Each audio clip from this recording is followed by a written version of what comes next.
Good morning, everybody. Thanks for joining us today. I'm Raquel. This is our series called No Carb Left Behind. Thank you, Divas and Dunes at home, for joining us. You're hopefully going to enjoy this series today. Today, we're making a citrus and herb couscous. So the series is all about how we can incorporate carbohydrates in a healthy way. So I thought I'd feature a bunch of different pastas. And sometimes the pastas that I'm cooking may, if you've not been familiar cooking with them, you might have thought that they were actually grain. So last week we cooked with orzo, which is actually a pasta, but it's smaller, right? So sometimes you'll see it in dishes like pilafs and things like that. And so it's always nice to introduce some new ingredients, but also ways that we can incorporate so other just nutrition into them to make them even healthier. So today we're going to focus on couscous. Here is cooked with couscous before. Okay. So you typically tend to see it in sort of like Mediterranean dishes, right? It's super small. It is actually considered a pasta because it's made from semolina wheat. And it's basically like moistened and then rolled, and you get these little tiny granules. And what I love about this is it does not take very long to cook. However, today, for sake of time to get through everything, I did pre-cook it. So I have a batch that I've made this morning so you guys can have the true effect. And also, I love this dish cold.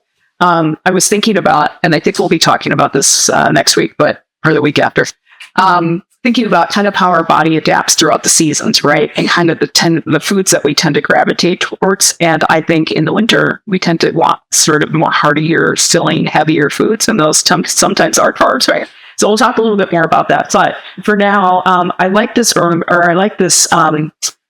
couscous because it is a little bit lighter, and we're in spring now, right? So last week we had kind of this beautiful, colorful spinach orzo, and a light, right, because of the lemon that was in there and all of that. But today we're going to be focusing on a different citrus. So let me walk you through some of the ingredients. So in addition to the couscous, we have some oranges, and I was talking earlier about these are my favorite, the caracaras. They're almost like a cross between an orange and a grapefruit. So they have this beautiful kind of like pink flesh, but they're super sweet. And however, it's kind of the tail end of citrus season for these guys. So if you happen to see them and you really enjoy them, find them. But this is kind of the end of that season for them.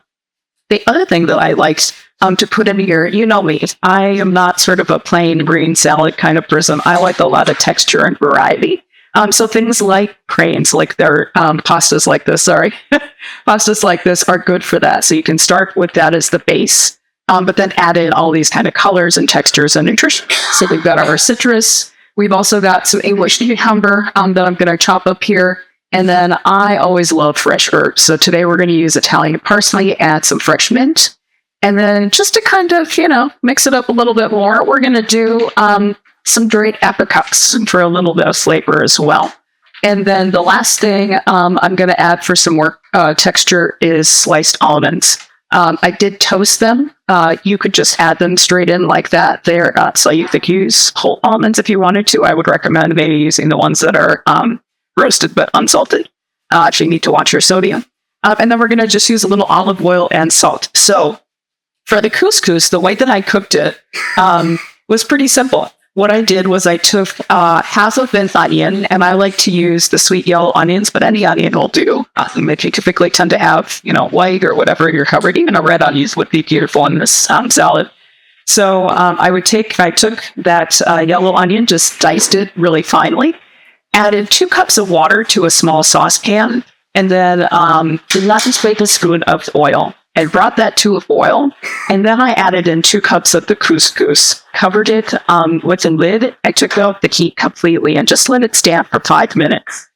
And that's all it takes. So really quick cooking time. Again, if you're in the mood for something this is a great side accompaniment to any kind of protein dish that you might be making. If you're looking for something quick, couscous is a good go-to.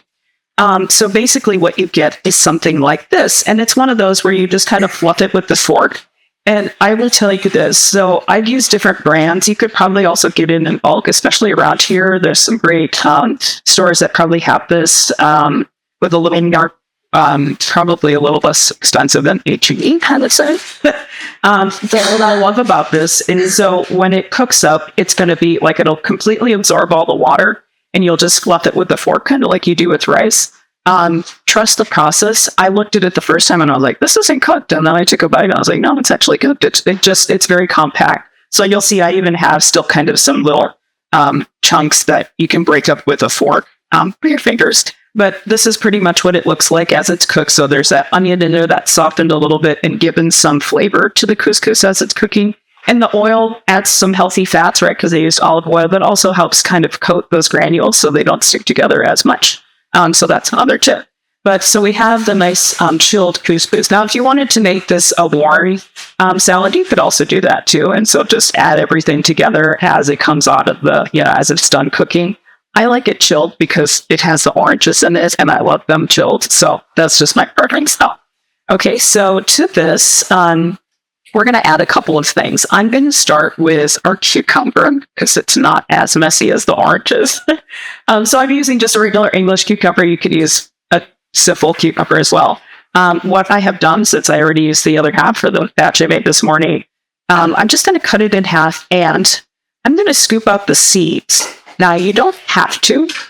The reason I like to scoop out the seeds, however, is because I want more crunch in the cucumber, and if you leave the seeds in, they're going to get a little more mushier faster. This salad, I would say, try to eat it within 3 days again. Like, these are kind of fresh, light salads. They are pretty tasty. So I would say they probably won't even last that long, especially if you make it for your family. But yeah, so I just take a spoon and just kind of carve out the seeds. And these seeds are so small and compact, so if you're like, Raquel, I don't got time for that, feel free to leave them in. You know me, my recipes are kind of the starting place, but then you make them yours. So what we're going to do is just dice these up. And as I was saying last week, I just like to try to aim for cutting things about the same size.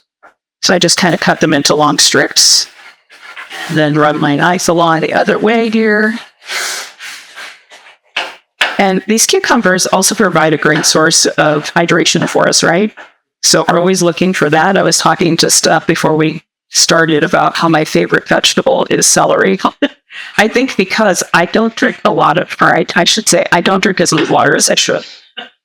That's a tough thing for me. But I do try to enjoy some things that do also provide some hydration, and cucumbers actually and celery are my top choice.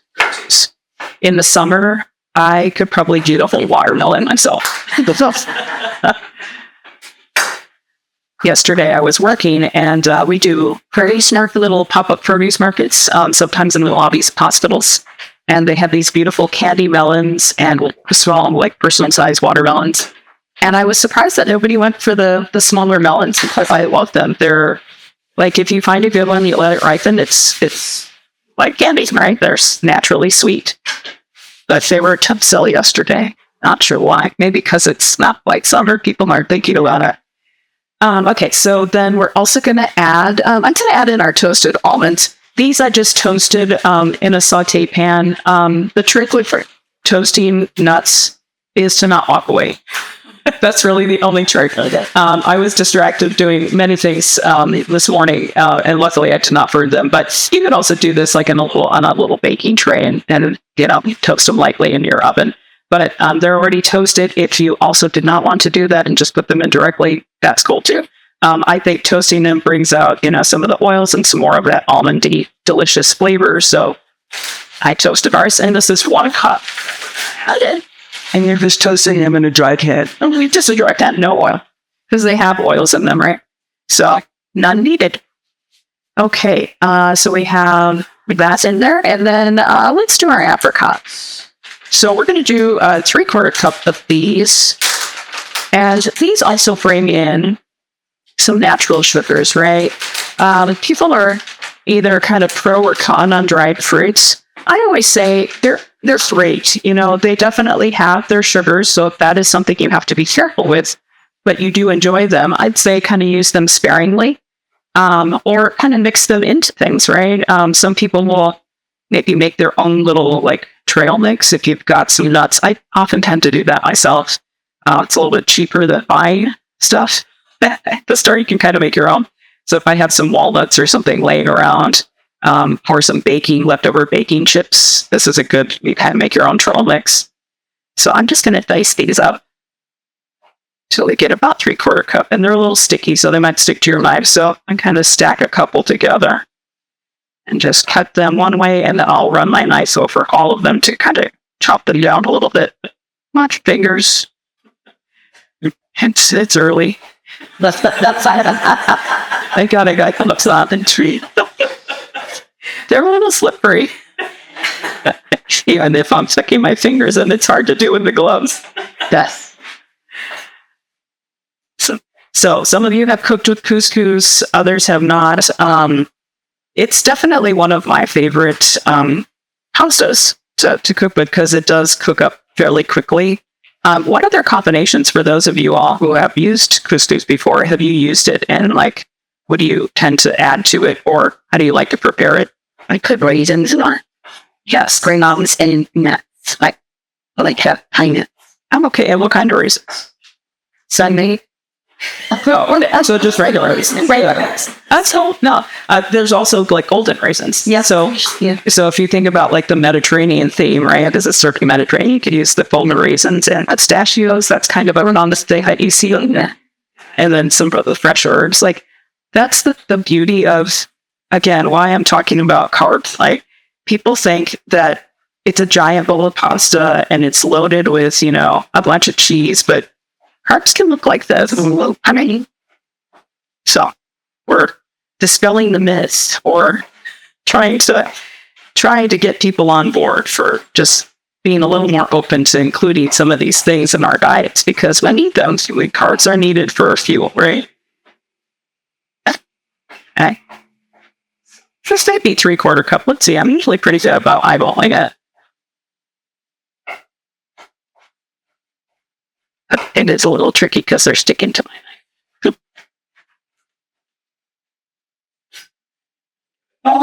Quick. And stir it here. And let's see how we did.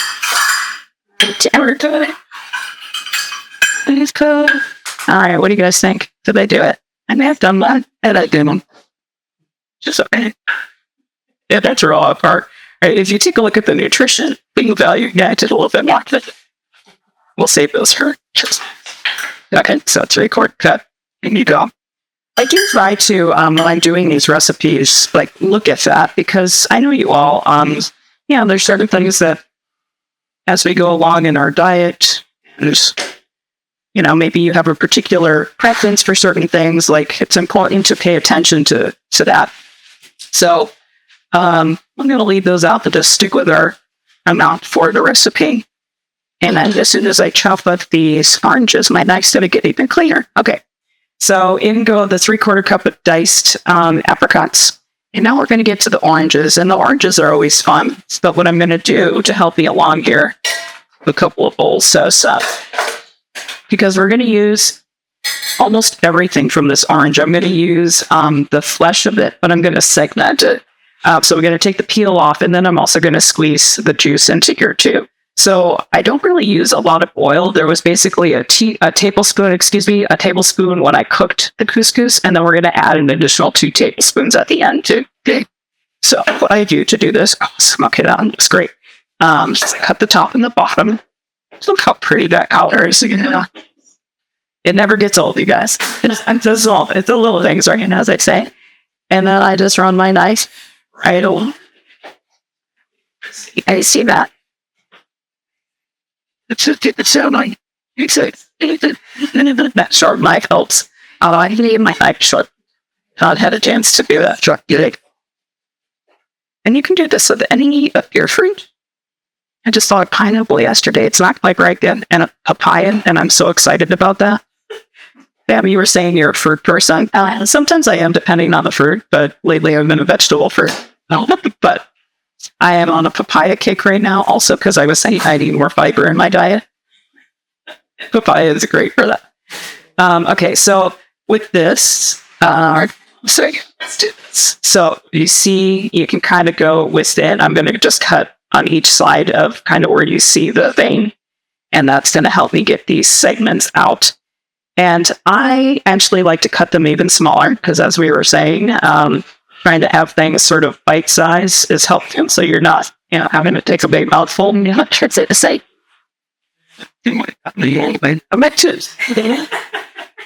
I trade a sharp knife, and I kind of use like the edge of my knife to kind of slide it out like that too, and just keep rotating around. This is like one of the most relaxing things that I love doing. Or my thinking ever said. There you go. Steady the same way. What I don't like is when they have like tiny, tiny little segments. I might get to that at the end here, but for the most part, it's easy to that. But it's just very zen and fluffy. So we're going to set this aside because I'm going to juice that. But that's basically what I want.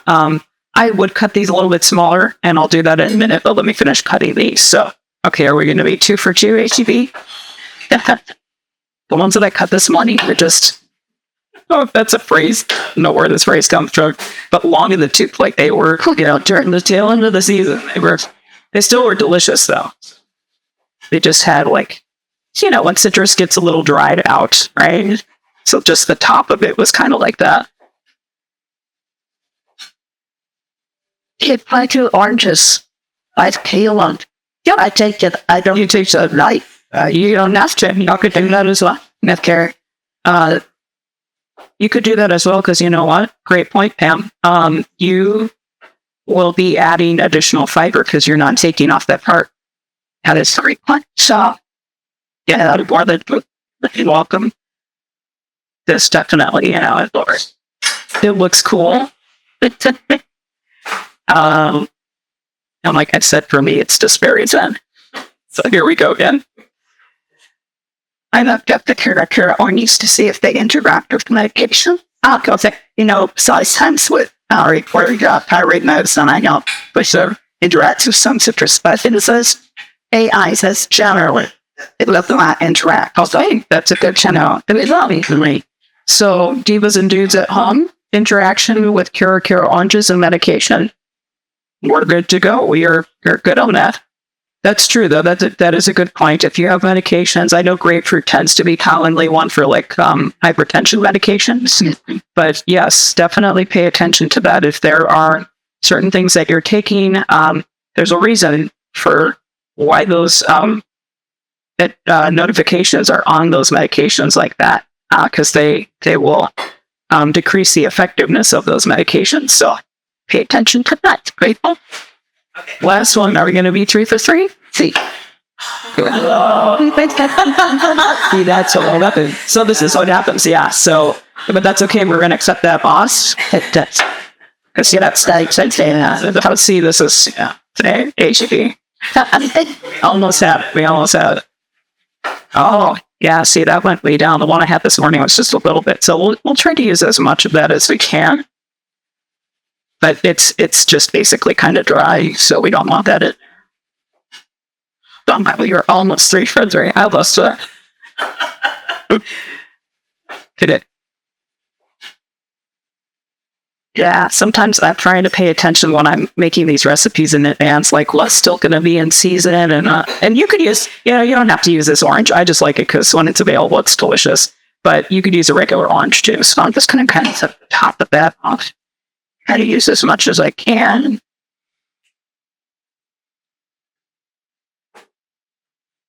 Now, that you selecting them as you were, at the store. And 3 of those, or 2 of those were good. How do you tell? That's the thing with something like this, and I couldn't tell because it's like you saw it on the outside. It looked fine, right? I love it. It's a little tricky with oranges. How does it look when it's not good? I would say the thing that I tried to do, because I was looking at them all, and some of them were a little kind of bruised up, or they looked like underripe, like they had still some of the green on it. I was trying to avoid those and find the ones that were firm, had as much orange as possible. That's kind of what led me. Although, see, I kind of failed, but failed on 3. Let's see, it's just dry. I don't want to eat that. And there's probably going to be very little juice, so we'll throw that in. So what I'm going to do really quickly, is just chop these up a little bit more, because you want to have a nice amount of this in every bite. So you can just cut them in half. Just like that. And you're one of my favorite oranges. It may be time to move on to another fruit. What are some things that you all are enjoying right now? Grapes. Grapes. Okay, yeah. Well, what are colors of grapes? How they're going. The trick 75. Oh, there is this house. It's like from Chile or from Peru. So the ones, so they're bigger. The ones that are bigger. And they're seedless, or what can you say about grapes? I have not eaten a lot of grapes because I find them a little too sweet. For my stomach doesn't tolerate them well anymore. They're almost too sweet for me. But yeah, so I just that's not like that's everything. This is the tool right here. This is the best tool. But you could get like one of those lemon sweeteners. But like still really get the most of it out of here. I use Spirit. This one, I think we're only going to get a little bit. Oh, there's something there. Well, it was good for that. We made the most use out of it.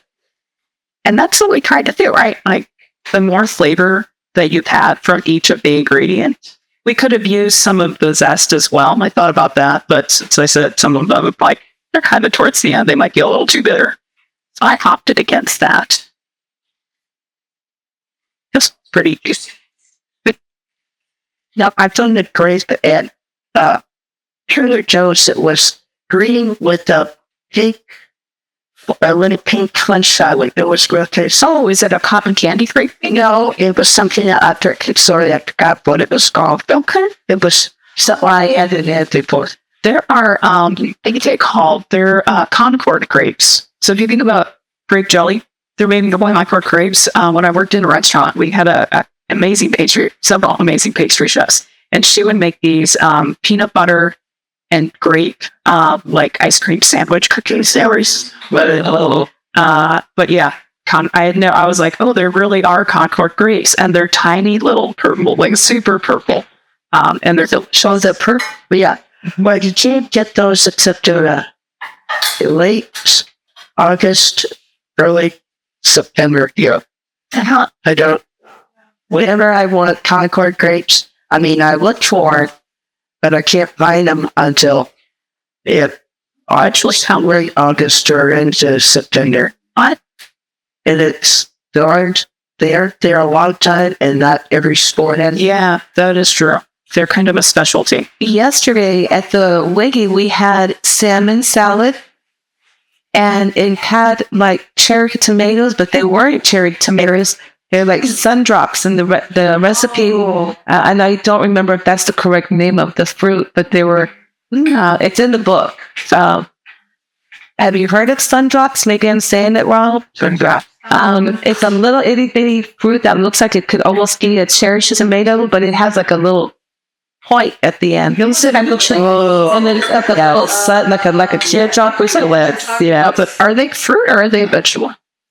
Because do they taste? It had seeds in them. I'm gonna look it up because I think I know what you're talking about, but I can't remember the name of them. And they're really good. I see them in a lot of dishes here in San Antonio for some reason. So maybe that's. I haven't seen them at HB, but I saw this selection of to give a lot of different. Oh yeah, I see they're quite a genetic drop. I see more pepper drops. Yeah. Oh, heck is that? And they're like pickled almost, right? Yeah, they have kind of a sweet and like that. Yeah, that's what I see. Yeah.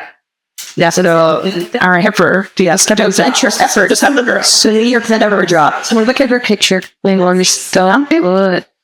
and they are sweet pepper drops. Also, I never seen on sweet one. Yeah, okay. You all are. Yeah, I've seen the little ones. Yeah. I'm just adding our fresh herbs, so I just plucked the leaves of our mint. I'm gonna kind of put this in a little funnel here. Just do the chunk Yeah. So yeah, fresh herbs are one of my favorite things to add to some pasta and rice, or pasta. I'm sorry, I keep saying rice. They're confuse everybody. The pasta's being put on it. It's Raquel, uncaffeinated day. Who lost track of the days? You guys, I was telling Rosie I'm on autopilot right now, and I went straight to my office this morning. I'm always here on like it is. It's dumb. It's tiring. It's just dangerous because I could go there. It's that ratchet, but nope, not today. It's not a quick little minutes of that. All right. Okay. So last herb we're going to add. We're just going to do like half of this, not to do a whole bunch. Some of these bunches are pretty large, right? So I'm just going to cut it for it about there. And then I just chop all of it. There are some bigger, if you find some bigger pieces like that, you can take them out the stems.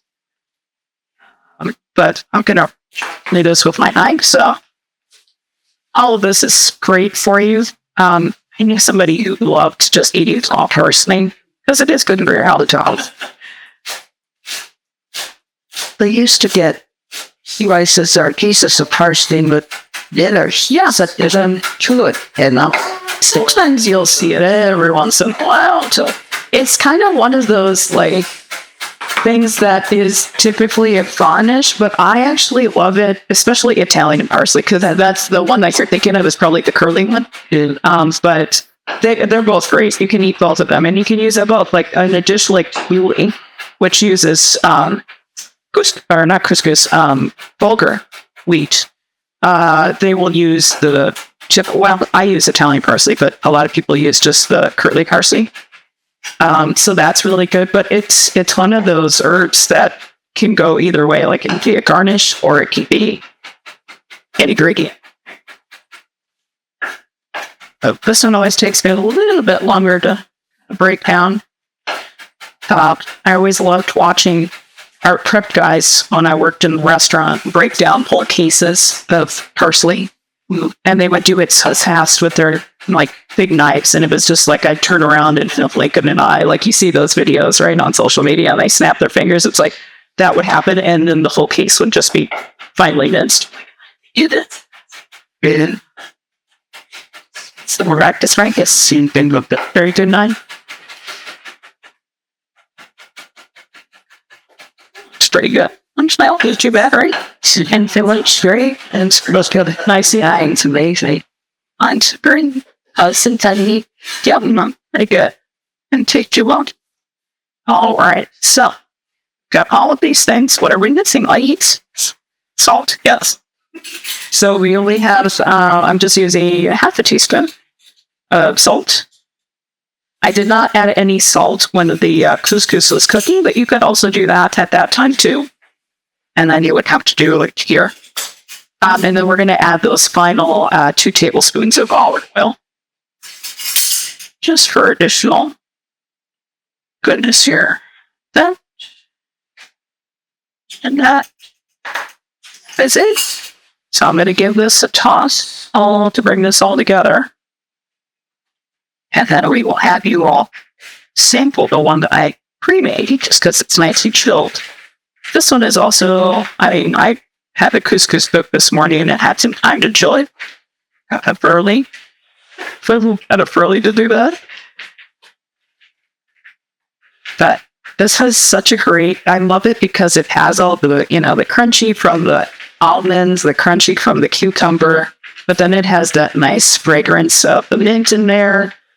I've used mint in a couple things recently. It's one of those herbs that you can generally find in it. So yeah, you can find it year round. Or if you're lucky enough to have it growing in a garden while it's hot at your house, it's a great recipe to use for it. If you have a surplus mint, I believe grows fairly easily. I've not tried growing it. And so this is what we're looking at. We'll just hit lots of edible calories, right? And we've got all the textures, and so we'll have some sweet, natural sweet from our citrus, but also from the just kind of a nice, almost like the candy dappleton, right? So I'm going to set this aside here, and then I'm going to have my lovely assistant Rosie help dish out our Greek sauce, and we'll move on to nutrition. Okay, so any questions though before that the recipe? Fairly simple, something you might try at home. Well, sure. Arlene said, just would also be great. Like I always like to say, make it into another meal, right? You can take down, and then the one that's in there, there's containers that can serve from that. So you can make this into like a base for a bowl, right? So somebody was asking last week, like, what protein would I add with this dish? So you could use this as like the base of a bowl, and maybe you could do chicken, but I'm thinking more like fish. I was thinking some shrimp would be great. I think that's about last time. Or just a light, like tilapia spring almond, right? Like season that, grill it, something on top of this. What else would you guys do?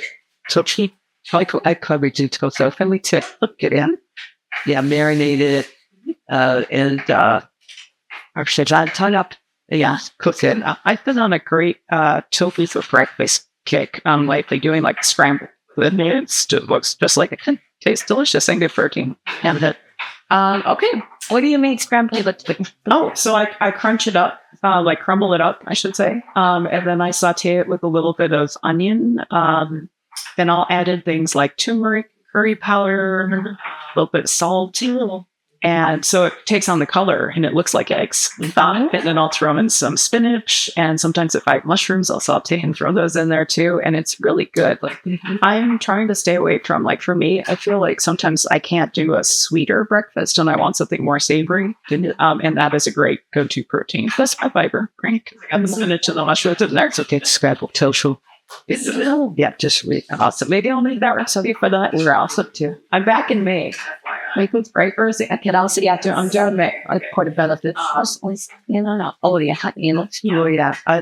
Oh wait, did you say stuffing portobello mushrooms with this? Because that's actually a great ingredient. That's what I was telling her. Yeah, I mean, it is a portobello mushrooms. Yeah, that would be fun. Or even the little for me that are basically made, right? If you wanted to do a small version, but that's a great idea because it's small enough you could kind of pack it in there. Maybe drizzle it with a little more oil when it comes out, and also could throw. I don't know if you wanted to add some feta.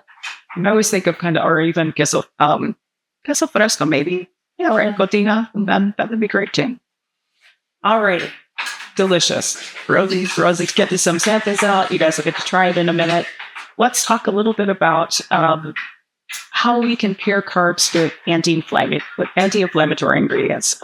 That's what I loved about this recipe. So we're going to kind of break it down. But what I wanted to really impress upon us today is like one of the simplest ways to boost both the flavor and the nutrition in your cooking is to pair it with something that has more nutrition, right? So you're offering or you're pairing it with a little bit more nutrient-dense ingredients. So since certain types of carbs can contribute to inflammation, last week we talked about like those refined carbs, right? That we want to have a little bit less in our diet or steer clear of sometimes if we need to. Adding anti-inflammatory foods to your dishes can help balance things out. So when you think of anti-inflammatory ingredients, they're foods that help calm the body's natural inflammatory response. These are foods that are rich in antioxidants, healthy fats, and plant compounds. So we're going to take a look at this recipe that we just made and see where some of those things come in, right? So as I mentioned, I cooked this couscous with 2 cups of water. So water is naturally hydrating, right? So that's great. I like this little graph because it kind of shows you what's anti-inflammatory, what ingredient falls in that category. So it has a little green check. Water, obviously, it's one of those. But then the column next to it is inflammatory. So it'll tell you which ingredients fall into that. The next one is couscous. So if you see there, it's in the inflammatory category, but it has a little triangle that says it's mild. It's on the mild side, right? Because it's a refined wheat. Obviously, it's a wheat. But it's not harmful alone. Not harmful alone, but not anti-inflammatory. It's one of those pastas that is so so fine and so light that if you compare it to something like a noodle, right, it's going to have you're looking at the carb kind of balance. This is a little bit less. Sweet yellow onion is anti-inflammatory because it's rich in, I'm not going to pronounce this correctly, quercetin, which is a very strong antioxidant. So if you think about anything in the allium family, garlic, Onions, any kind of onions are great for that. I use a sweet yellow onion, which is one of my favorites. And then olive oil. Everybody knows, like, you can't say anything bad about olive oil. This is one of the healthiest fats. We need some of these healthy fats in our diet. It is one of the most studied anti-inflammatory fats, and for good reason. Lately, I've seen a lot of things on social media, so I don't know, possibly take this with a grain of salt, but there are a lot of people who swear by, like, I grew up drinking a tablespoon of this or knocking down a shot of this, which is probably good.